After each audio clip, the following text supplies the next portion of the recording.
बिस्मिल्लाहिर्रहमानिर्रहीम। आज application number 4 और 5 लेके आए हैं। Application of bore atomic model, उसमें पोटेंशियल एनर्जी ऑफ इलेक्ट्रॉन, इलेक्ट्रॉनों की पोटेंशियल एनर्जी और टोटल एनर्जी की हम बात करेंगे।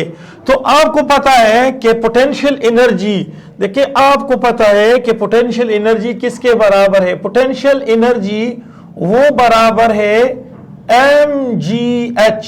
ये देखिए mgh है, ये फिजिक्स का टॉपिक है। पोटेंशियल एनर्जी mgh के बराबर है। तो अब देखिए यहां आपके पास है जो पोटेंशियल एनर्जी है, यहां mg जो है वो वेट के बराबर है और यहां आपके पास है ये h। तो आप देखिए ये आपके पास है न्यूक्लियस और ये आपके पास है इलेक्ट्रॉन। तो यहां इसमें ये इलेक्ट्रॉन जो है वो ग्रेविटेशनल यानी न्यूक्लियस की तरफ ये अट्रैक्टिव है। तो यहां पर ये वेट जो है वो कूलम्बिक फोर्स के बराबर है। और देखिए कूलम्बिक फोर्स हो या वेट हो, दोनों का यूनिट जो है वो क्या है, यूनिट इसका जो है वो न्यूटन है। और एच जो है वो रेडियस है। क्या है एच, ये रेडियस है। एच जो है वो रेडियस के बराबर है। तो यहां आपके पास ये रेडियस है और ये आपके पास पोटेंशियल एनर्जी है। तो देखिए पोटेंशियल एनर्जी आपके पास ये कूलम्बिक फोर्स के बराबर है। और कूलम्बिक फोर्स आपको मालूम है कि कूलम्बिक फोर्स किसके बराबर है। कूलम्बिक फोर्स बराबर है kZe² divided by r square, ये है। और यहां पर आप देखिए r जो है इसके साथ क्या कर दो, मल्टीप्लाई। तो देखिए ये r h के बराबर है, तो ये r इस वाले r से खत्म हो जाता है। और यहां आपके पास पोटेंशियल एनर्जी आ जाती है। ये पोटेंशियल एनर्जी यहां आपके पास k की वैल्यू है 1 divided by 4 pi epsilon not है। और यहां आपके पास है z और e की स्क्वायर डिवाइडेड बाय r, ये r की वैल्यू। तो अब देखिए यहां पर हम r की वैल्यू लगाते हैं, r की वैल्यू यहां लगाते हैं। और r radius of N orbit जो कि ऑलरेडी मालूम है n² epsilon not divided by z pi m, इसके बराबर है। तो अब देखिए आपके पास जो पोटेंशियल एनर्जी है वो किसके बराबर है, वो बराबर है 1 divided by 4 pi epsilon not. और यहां आपके पास है z की स्क्वायर और ये देखिए r। तो अब इस r की वैल्यू हम पुट करते हैं यहां पर, r की वैल्यू यहां पुट करते हैं। क्या है, r की वैल्यू है n² h² epsilon not divided by ये Ze² पाई m, ये पाई है और यहां पर हम लगाते हैं m।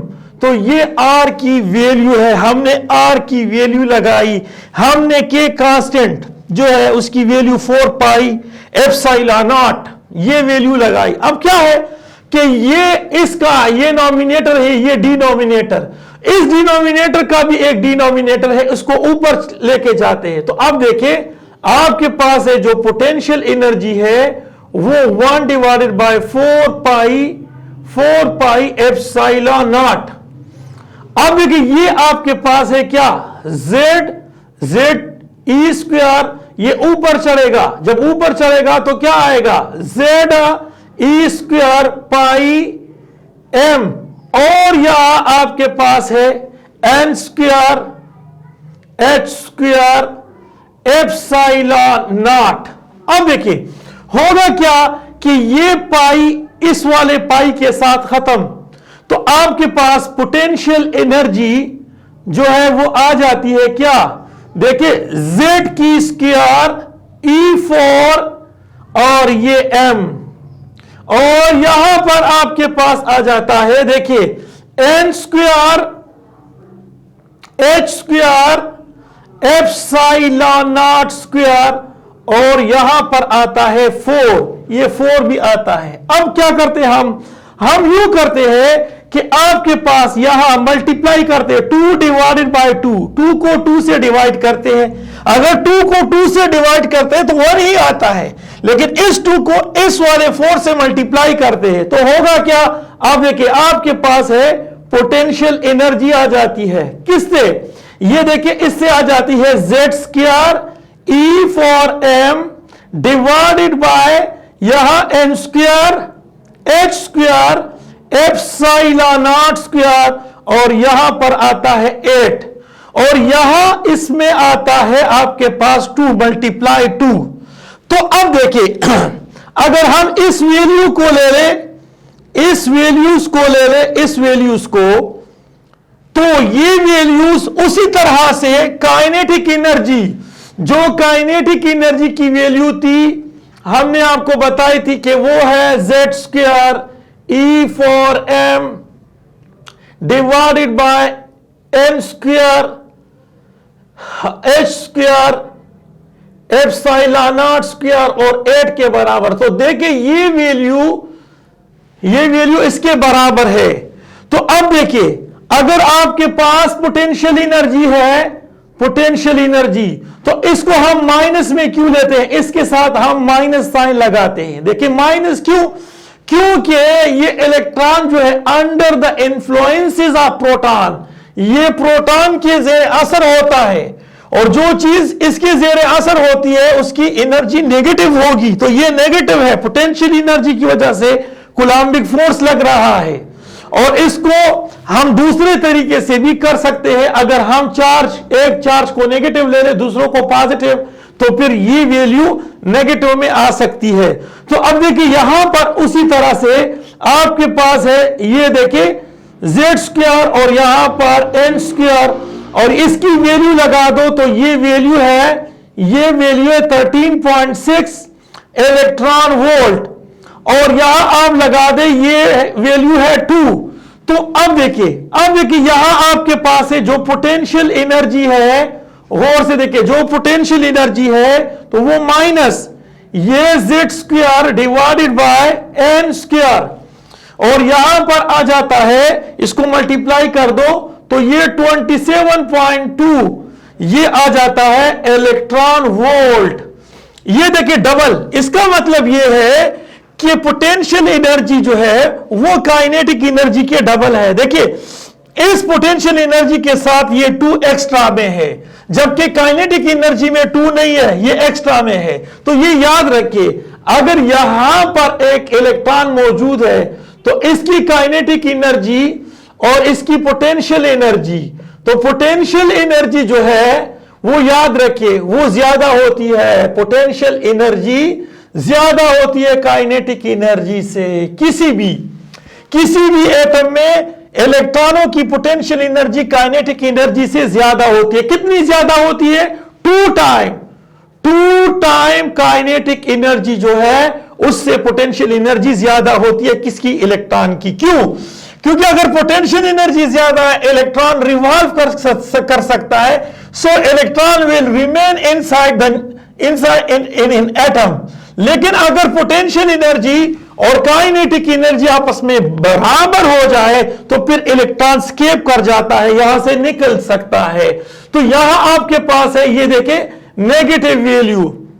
तो अब देखिए पोटेंशियल एनर्जी चूंकि यहां पर नेगेटिव में है तो अगर ये ऊपर चढ़ेगा और वो नीचे आएगा तो अब देखिए इस कांस्टेंट को आप हटा दे तो आपके पास n² का आधारिक है और पोटेंशियल एनर्जी जो है वो Z² का इनवर्स है, Z² का इनवर्स है। तो इसका मतलब यह है कि आपके पास K शेल है, L शेल है, M शेल है और N शेल। तो N शेल की पोटेंशियल एनर्जी जो है इस डायरेक्शन में, देखिए पोटेंशियल एनर्जी इस डायरेक्शन में इंक्रीज होती है, जबकि काइनेटिक एनर्जी जब मैंने बताया तो काइनेटिक एनर्जी इस डायरेक्शन में इंक्रीज होती है। पोटेंशियल प्रिंसिपल क्वांटम नंबर बढ़ाओ तो देखिए यहां से पता चलता है। देखिए मैं आपको बताना चाहता हूं कि वेलोसिटी आपके पास K शेल है, L शेल है, M शेल है, N शेल है, तो वेलोसिटी यहां ज्यादा फिर यहां पर। इस तरह से आपके पास है जो काइनेटिक एनर्जी है, तो काइनेटिक एनर्जी इसकी ज्यादा, फिर इसकी थोड़ा सा कम और n की सबसे कम, और इस तरह से पोटेंशियल एनर्जी ऑफ इलेक्ट्रॉन। तो ये याद रखिए, ये K है, ये L, ये M और ये N। तो यहां पर पोटेंशियल एनर्जी जब K शेल से ऑनवर्ड N शेल तक की तरफ जाते हैं तो उसकी पोटेंशियल एनर्जी जो है वो बढ़ जाती है। इस तरह से इंटेंसिटी भी है।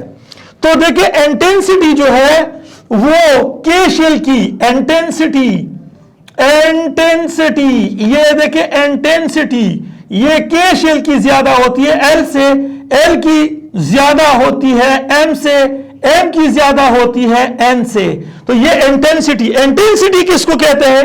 इंटेंसिटी कहते हैं energy per unit area per unit time. तो आपके पास देखिए जो K शेल है उसका रेडियस जो है वो एरिया कम है और उसमें नंबर ऑफ रिवॉल्यूशन ज्यादा होते हैं, एनर्जी ज्यादा, तो रिवॉल्यूशन ज्यादा होती है और टाइम कम होता है, तो इंटेंसिटी यहां पर कम होती है। तो हमने आपको बताया क्या बताया हमने कि आपके पास एक काइनेटिक एनर्जी और दूसरी पोटेंशियल एनर्जी। अब टोटल एनर्जी की तरफ हम आते हैं और एक्सप्लेन करते हैं कि टोटल एनर्जी किस तरह से फाइंड आउट होती है। देखिए आपके पास है टोटल एनर्जी।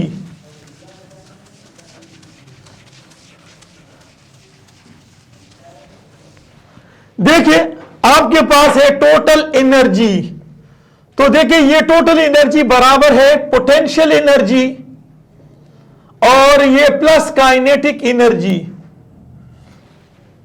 अब आप देखिए आपके पास जो टोटल एनर्जी है, जो पोटेंशियल एनर्जी है वो किसके बराबर होती है? जो पोटेंशियल एनर्जी है तो वो किसके बराबर होती है? तो देखिए पोटेंशियल एनर्जी माइनस, ये देखिए ये आपके पास z की स्क्वायर डिवाइडेड बाय n की स्क्वायर और यहां आपके पास आता है 27.2 इलेक्ट्रॉन वोल्ट। ये प्लस है, प्लस यहां काइनेटिक एनर्जी z स्क्वायर, यहां पर n स्क्वायर और मल्टीप्लाई आता है 13.6 इलेक्ट्रॉन वोल्ट।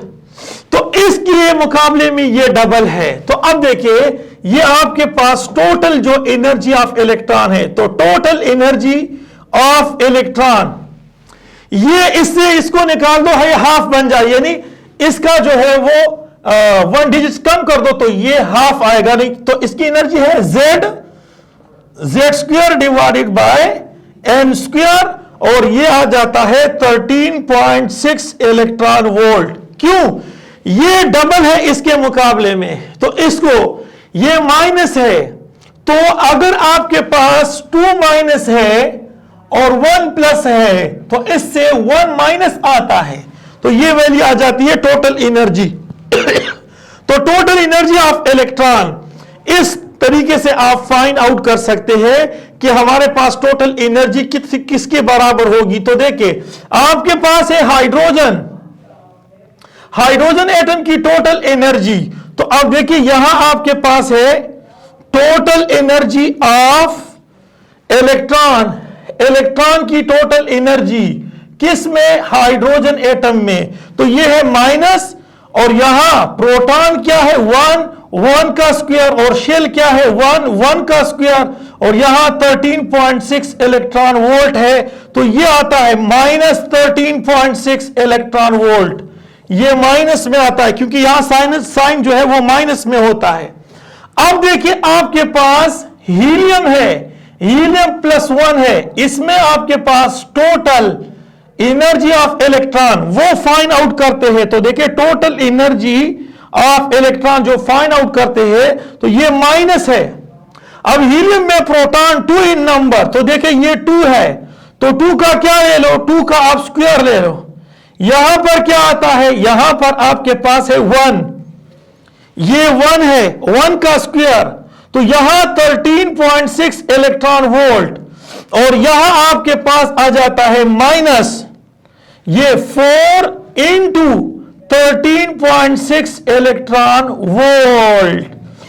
ये देखिए इस तरह से। अब देखिए ये वैल्यू नेगेटिव में आती है, ये ज्यादा है, लेकिन नेगेटिव साइन है तो ये कम होगी, और यहां पर नेगेटिव में वैल्यू कम है तो साइन नेगेटिव है तो ये वैल्यू ज्यादा होती है। तो टोटल एनर्जी की अगर हम बात करें तो वो हाइड्रोजन एटम की जो इलेक्ट्रॉन है उसमें टोटल एनर्जी हीलियम आयन में जो इलेक्ट्रॉन है उससे ज्यादा होती है। So this is the total story about the application of Bohr atomic model. So thank you for watching these videos. Allah Hafiz.